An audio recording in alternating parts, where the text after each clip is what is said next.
সুস্থ এবং তিনি মানসিকভাবে ভেঙে পড়ছেন। আজাদ ভাই, জি আপনার এই ঘটনাটা আপনি বলেন একটু। ভাই রাতে 12:30 বাজে বাড়ি দিয়ে গেছি আমি। সকালবেলা দেখেছি বয়সে বাড়ি থেকে দোকানে আইসে আমার ব্যাটারি ফানি বাইরে কি এত ফানি করতে আইসে সাইডে ভাই সব তালা ভাঙ্গা। দোকান ঘুরি দেখি আমার একটা ব্যাটারি বলতে কি কয়েকটা ব্যাটারি আছে, ব্যাটারিগুলো 200 ব্যাটারি ভাই ভাই চুরি হয়ে গেছে ভাই। আমি লাখ 20 টাকা মাঝে দেন আসি, টাকা কই থেকে দিব ভাই, আমি টেনশন ভাই আমার বাজে না।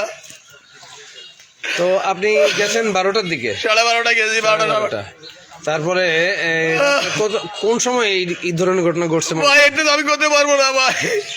আচ্ছা আচ্ছা, কি পরিমাণ মালামাল? 200 ব্যাটারি মতো নিয়ে গেছে। চুরি হয়েছে কি পরিমাণ? ভাই 200 ব্যাটারি গেছে ভাই। 200 ব্যাটারি? 200 ব্যাটারি। পিকআপটা নিজে পিকআপে দাগও আছে কেন? একটা ব্যাটারির দাম কেমন মনে হয়? একটা ব্যাটারির দাম ভাই 7,800 টাকা।